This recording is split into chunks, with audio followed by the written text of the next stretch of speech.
Yeah, life is a school full of many lessons, many blessings. Don't put your head down, count your blessings. Keep your head up, it's a setback for a comeback. You can still get to the top. I saw a hashtag, no wrong path, no wrong path. Just because you didn't make your first choice, you're not daft, you're not crap, you're not whack. I told you before, this is a setup for a comeback.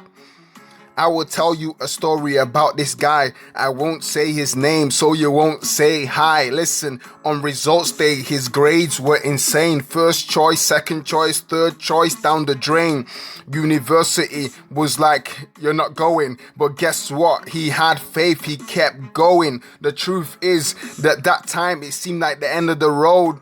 It was just a bend. This guy's not at the top of the road. Listen, life does that to you. The future's still bright. Trust God, everything will be alright.